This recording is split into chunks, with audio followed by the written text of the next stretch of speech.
Hi guys, it's Monty. Welcome back to my channel. So I decided to come on and do another video real quick on stamping and layering stamps. I thought maybe that one might be kind of tiny for you to see, but I just did, and so I thought I'd do another one real quick. Plus it kind of shows another thing that you can do. So excuse me, I thought I'd come on and show you something you can do.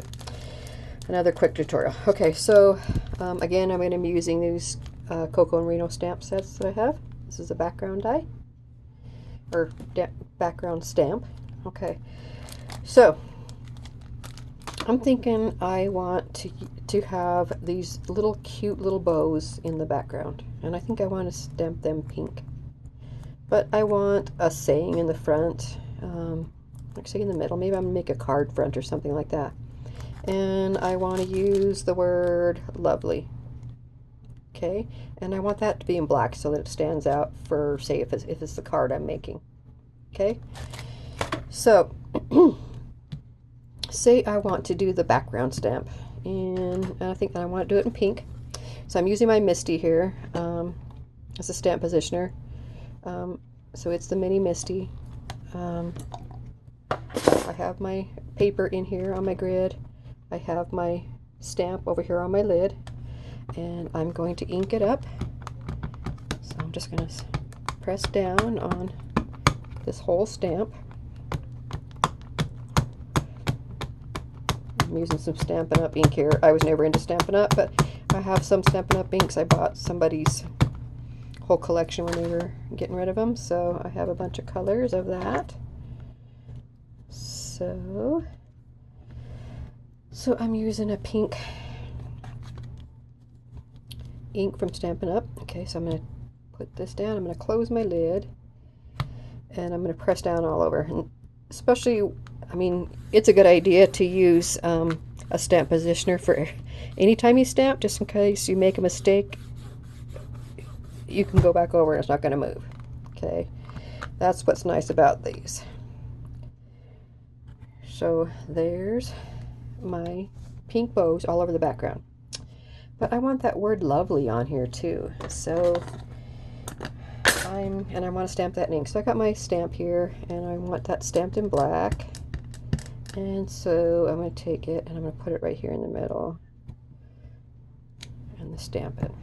So I can do that, and it looks okay. If it was a different design, it may not be quite as, you know, it would be more noticeable.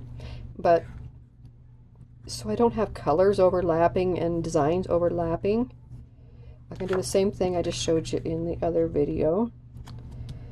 This time what I would do is stamp my lovely. I'm going to stamp it in just some tuxedo black ink that I have here, or not, yeah, it's Memento tuxedo black ink. And so I'm going to ink it up, and I'm going to stamp my lovely right, I think I want it right in the middle, so I'm going to stamp it right there. I didn't want to remove my thing from the thing, and so this is a reason why you would use a stamp positioner, because see how I didn't get good coverage there using my hand stamp? I could just, if I had it here on my other side on my door, and I had mounted it there and stamped, and I didn't get good coverage, I would just do it again and it would be in the exact same spot. So this has typically magnets that hold it down. I didn't have the magnets in because I was using this stamp that was covering the whole background. So anyway, so here's my stamp, and so what I'm going to do again is stamp my word lovely on a piece of just copy paper, just thin copy paper, and cut it out. Okay, so I've already done that off camera. So I'm going to take my lovely word, my mask, and I'm going to lay it right over the other word where I stamped. I'm going to line it up. Okay.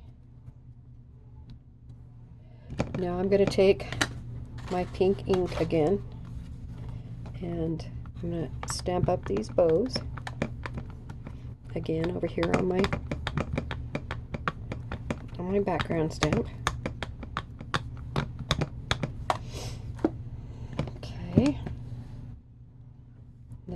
can close the lid, press my stamp down.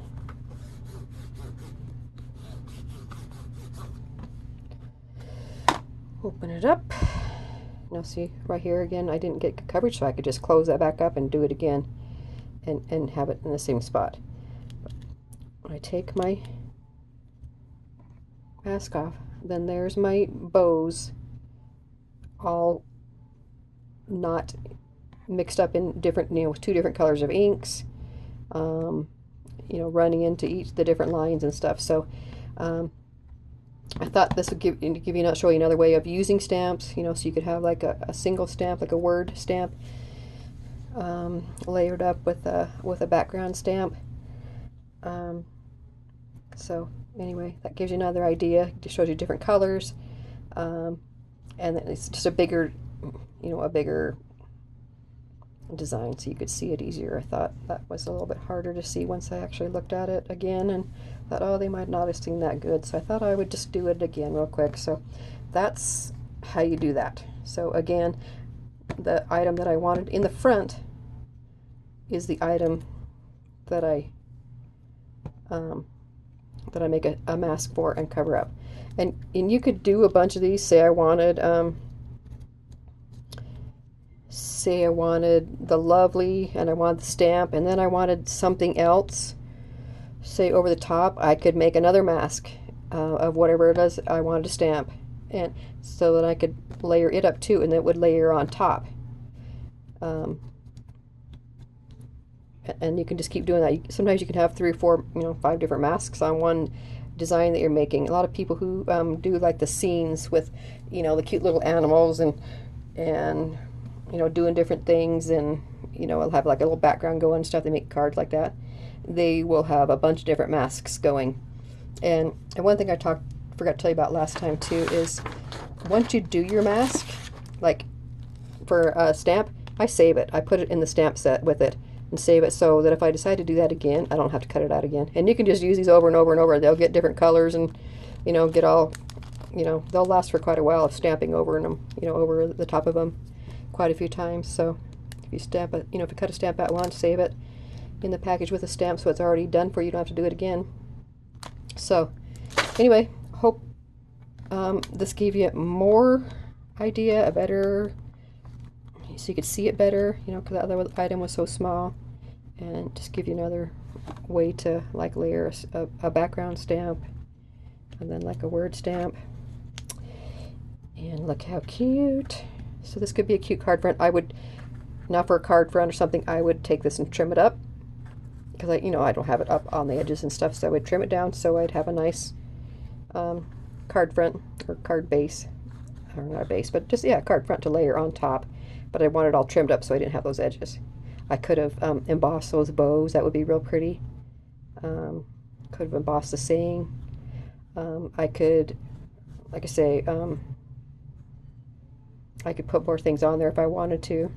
I could have put the word lovely all over the place, and then layered the bows in there too. So tons of different stuff you could do. So just wanted to share that again with you guys.